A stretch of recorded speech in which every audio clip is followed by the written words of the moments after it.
Hello friends, एक बार पुनः आप लोगों का स्वागत है हमारे यूट्यूब चैनल स्टडी 26 पे।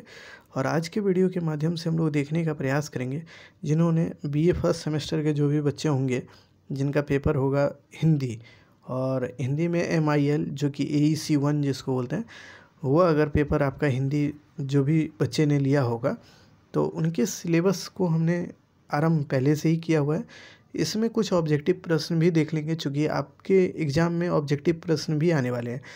और आज का जो वीडियो है वो बहुत इंपॉर्टेंट इसलिए भी होने वाला है चूँकि यहाँ से आप देखिएगा आपके एग्ज़ाम में 3 से 4 प्रश्न ज़रूर होंगे ऑब्जेक्टिव में, जो कि आपके एग्ज़ाम में बनने ही वाले हैं। तो इसलिए इसको आप ज़रूर देखिएगा ताकि आपका जो प्रश्न बनेगा ऑब्जेक्टिव का वो सही हो सके। तो चलिए उन चीज़ों को देखने और समझने का प्रयास करते हैं। अगर आप हमारे चैनल पे नए हैं तो प्लीज़ हमारे चैनल को सब्सक्राइब कीजिए और लाइक कीजिएगा वीडियो को ज़रूर अगर पसंद आए तो, और सब्सक्राइब ज़रूर करके और शेयर ज़रूर करिएगा चैनल को कि ताकि अन्य लोग भी इससे लाभ ले सके। तो चलिए अब समझने और बूझने का प्रयास करते कि आखिर कितने ऑब्जेक्टिव्स हैं। आज लगभग 20 ऑब्जेक्टिव्स की क्लास है और अगले भी एक और क्लास हम ऑब्जेक्टिव की लाएंगे, उसमें आपको सारी चीज़ें करा देंगे। जितनी भी ऑब्जेक्टिव से रिलेटेड प्रश्न बनने वाले हैं आपके, वो तमाम चीज़ें आपके पास होगी और आप उसे अच्छा कर पाइएगा। तो चलिए उन चीज़ों को समझते हैं और देखने का प्रयास करते हैं। ऑब्जेक्टिव नंबर पहला जो आपके सामने है, इनमें से जिनका उच्चारण अन्य किसी ध्वनि की सहायता से ना हो उसे क्या कहते हैं।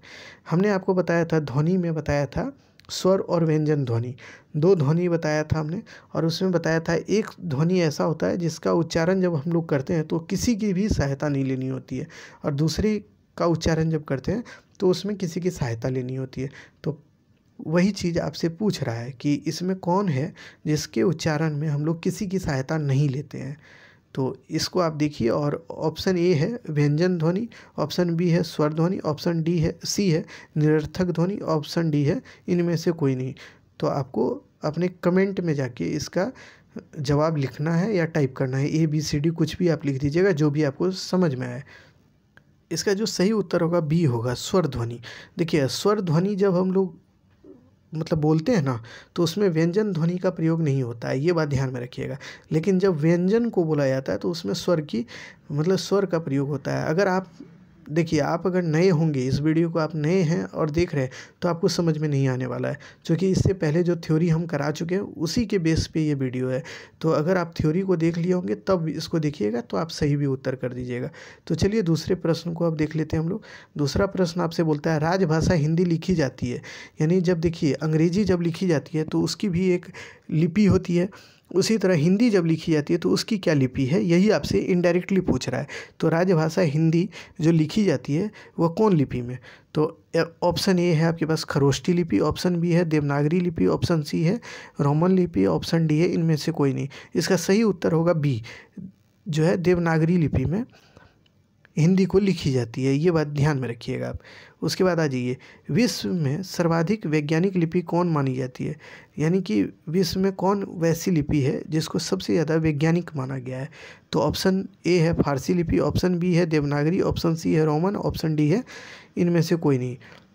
तो इसका सही उत्तर होगा देवनागरी लिपि।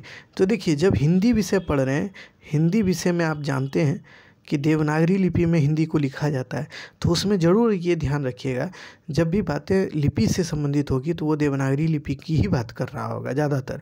तो देवनागरी लिपि आप सही कीजिएगा इसको।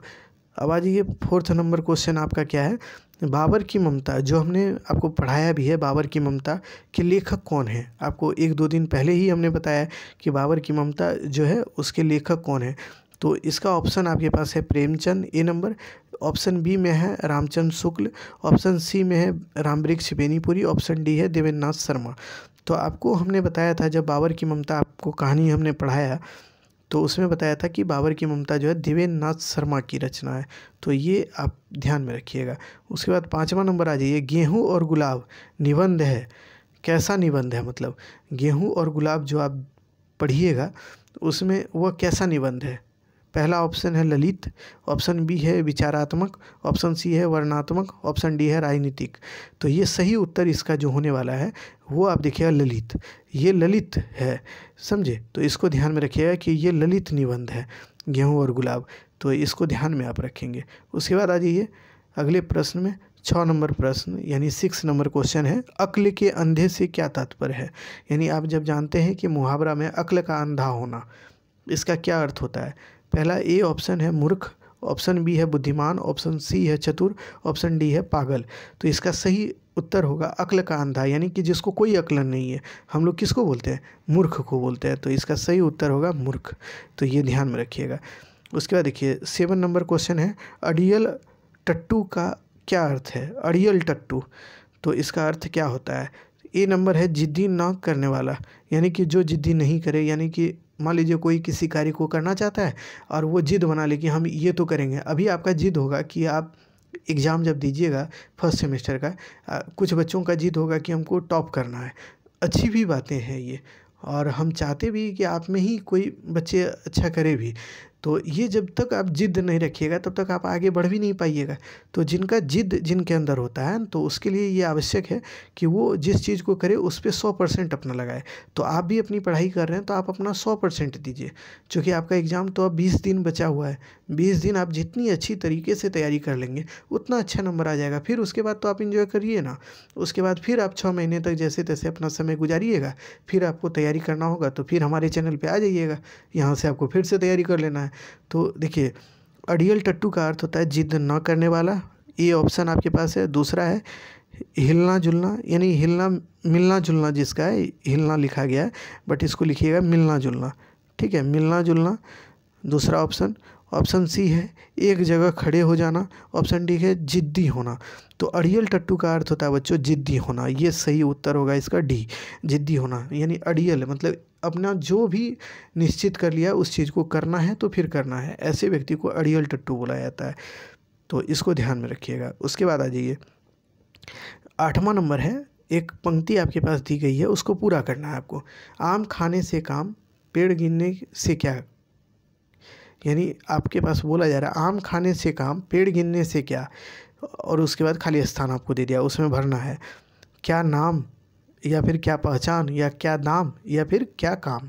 तो ये 4 आपके पास ऑप्शन है, नाम, पहचान, दाम, काम। तो इसका सही उत्तर होगा आम खाने से काम, पेड़ गिनने से क्या काम। इसका ऑप्शन डी सही होगा, ये ध्यान में रखिएगा। तो इसको आप ध्यान में रखिएगा, चूँकि हमने कल ही आपको लोकोक्तियाँ पढ़ाया था 2-3 दिन पहले, कल नहीं, तो उसमें हमने बताया था कि कुछ कुछ महत्वपूर्ण लोकोक्तियाँ, तो उसी से इसको उठाए थे हम। उसके बाद देखिए बाबर की ममता कहानी में बाबर किसके जान के बदले खुदा को अपना जान हाजिर करता है। यानी बाबर की ममता जब कहानी पढ़िएगा, या हमने पढ़िएगा नहीं पढ़ाया है हमने, आप हमारे वीडियो को देख लीजिएगा, तो उसमें हमने बताया है कि बाबर अपनी जान को खुदा के सामने इसलिए पेश कर देता है क्योंकि वह किसी का जान बचाना चाहता है। तो वो कौन था। ए नंबर आपके पास ऑप्शन है सेनापति था, ऑप्शन बी है हुमायूं था, ऑप्शन सी है हकीम था, ऑप्शन डी है अकबर था।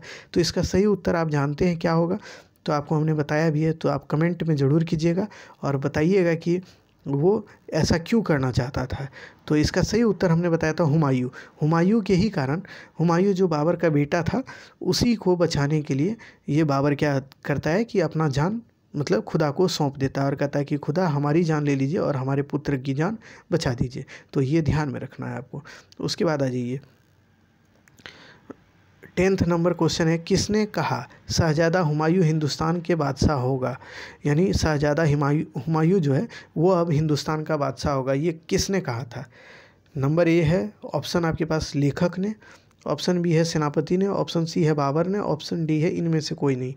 जब आप देखिएगा, जब बाबर की मृत्यु होने वाली होती है कुछ समय पहले ही, वो अपने पुत्र यानी हुमायूं को अपना शासक घोषित कर देता है और अपना उत्तराधिकारी घोषित करते हुए कहता है हुमायूं अब आप जो है हिंदुस्तान के बादशाह होंगे और आप जो है अब यहाँ की रहने वाले लोगों का हिफाजत कीजिए, ध्यान उनका रखिए। इसके अलावा अपने भाइयों का भी सम्मान कीजिएगा और भाइयों को भी अपना क्षेत्र दीजिएगा। तो इसका सही उत्तर को क्या होगा, सी नंबर।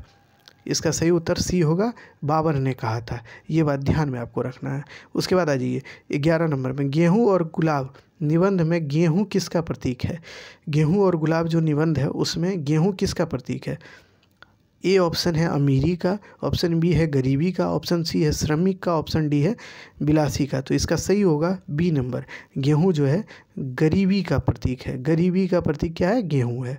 तो इसको ध्यान में आपको रखने हैं।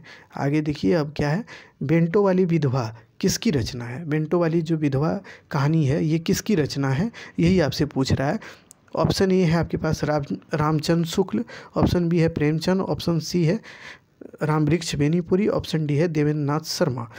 तो इसमें आपको सही उत्तर चुनना है। आपने पढ़ा होगा बेंटो वाली विधवा, नहीं पढ़े हैं तो कोई बात नहीं, इसको रट लीजिएगा अभी। इसका सही उत्तर होगा बी नंबर प्रेमचंद। प्रेमचंद जो है उन्होंने ही बेंटो वाली विधवा लिखा है और उसी को आपको पढ़ना भी है, आपके सिलेबस में इसका मेंशन है। तो चलिए, अगर आप नहीं पढ़े हैं तो इसको हम ज़रूर पढ़ा देंगे और आप उसे पढ़ भी लीजिएगा। उसके बाद देखिए, भय जो है निबंध वो किसका रचना है, यानी भय निबंध किसकी रचना है? रामचंद्र शुक्ल ए नंबर ऑप्शन, ऑप्शन बी है प्रेमचंद, ऑप्शन सी है रामवृक्ष बेनीपुरी, ऑप्शन डी है रामधारी सिंह दिनकर। ये आपके पास ऑप्शन है। पहला option Ramchandra Shukla, option B Premchand, option C Rambriksh Benipuri, option D Ramdhari Singh Dinkar. तो इसका सही उत्तर क्या है? भय निबंध के लेखक कौन हैं? तो इसका सही उत्तर आप जानते होंगे या नहीं जानते हैं तो आप याद कर लीजिए इसको, चूँकि यहाँ से प्रश्न मतलब आपके लिए बन सकता है। तो इसका सही उत्तर होगा रामचंद्र शुक्ल। रामचंद्र शुक्ल के द्वारा भय कहानी को लिखा गया था, भय नामक कहानी। इसमें आप देखिएगा कि क्या क्या चीज़ें हैं, उनको हम आगे बताएंगे जब इसको पढ़ाएंगे। तब आ जाइए अगले स्लाइड में। देखिए, सदाचार का ताबीज निबंध किसकी रचना है? सदाचार का ताबीज जो है निबंध वह किसकी रचना है? तो ऑप्शन आपके पास एक है हरिशंकर परसाई की, उसके बाद ऑप्शन बी है देवेंद्र नाथ शर्मा की, ऑप्शन सी है रामधारी सिंह दिनकर, ऑप्शन डी है रामवृक्ष बेनीपुरी की। तो ये चार ऑप्शन में आपको सही उत्तर चुनना है। तो ये ए नंबर ऑप्शन जो है ये सही है, हरिशंकर परसाई की रचना है क्या? सदाचार का ताबीज। ये निबंध जो लिखे थे वो हरिशंकर परसाई लिखे थे। तो ये बात ध्यान में आप रखिएगा। उसके बाद आ जाइए, भारत दुर्दशा के लेखक कौन हैं? ये कविता है भारत दुर्दशा, इसके लेखक कौन है? तो नंबर ए है भारतेंदु हरिश्चंद्र, ऑप्शन बी है तुलसीदास, ऑप्शन सी है रामधारी सिंह दिनकर, ऑप्शन डी है कबीर। तो देखिए, इसका सही उत्तर होगा भारतेंदु हरिश्चंद्र, जो कि हिंदी के बारे में आप जब पढ़ेंगे, हिंदी को हम जब पढ़ाएंगे उसका भी सिलेबस शुरू कर दिए एमजीसी का, तो उसमें हम बताएंगे भारतेंदु हरिश्चंद्र जो थे इन्हीं के द्वारा भारत दुर्दशा नामक एक कविता लिखी गई और उसमें उन्होंने बताया कि भारत में अंग्रेजी सत्ता जो स्थापित हुई है उसके द्वारा भारत की कितनी स्थितियां बद से बदतर हो गई, यानी स्थिति कितना ख़राब हो गया अंग्रेजी सत्ता की वजह से। तो इसके बारे में चर्चा इस कविता में वो किए हैं। तो उसको हम लोग आगे पढ़ेंगे और देखेंगे। अभी तत्काल उसको याद खाली कर लीजिए कि हाँ, इसकी रचना किसने की थी। और देखिए, उल्टी पट्टी पढ़ाना मुहावरे का क्या अर्थ है? उल्टी पट्टी पढ़ाना। देखिएगा, कुछ लोग ऐसे होते हैं, आप देखेंगे अपने अगल बगल में, कि जो अपने माता पिता को अगर वो पढ़ाई नहीं करते हैं और उनको अच्छा नंबर नहीं आता है तो अपने माता पिता को कुछ से कुछ बोलने लगते हैं। वो बोलते हैं कि क्वेश्चन ही आउट था, क्वेश्चन ही बाहर था, सिलेबस में जो था वो था ही नहीं, सिलेबस से बाहर क्वेश्चन था। तो ऐसे लोग को बोलते हैं उल्टी पट्टी पढ़ाना। तो इसका अर्थ आपको चुनना है। आपके पास है भुलवा देना ए नंबर, ऑप्शन बी है याद करा देना, ऑप्शन सी है क्रोध दिला देना, या उपेक्षा करना। तो इसका सही उत्तर क्या होगा, यही आपको चुनना है 16 नंबर में। तो इसका सही होगा भुलवा देना, यानी उल्टी पट्टी पढ़ाना यानी भुलवा देना। कोई भी चीज़ आपसे पूछा गया और आपने कुछ से कुछ उसके पास बात बना दिया, तो ये क्या होता है, वो आदमी भूल जाता है कि उससे पूछा क्या था और आप जवाब क्या दे रहे हैं। तो इसी को बोलते हैं उल्टी पट्टी पढ़ाना। उसके बाद देखिए, आँखों का तारा होना मुहावरे का अर्थ क्या होता है? अत्यंत प्यारा होना, ऑप्शन बी है बस में रखना, ऑप्शन सी है इशारा करना, ऑप्शन डी है दूरदर्शी होना। देखिए, आँखों का प्यारा होना, ये मुहावरा का अर्थ हमने बताया था आपको कि आँखों का प्यारा कोई तभी होता है जो कि वो बहुत प्यारा होता है उस इंसान का।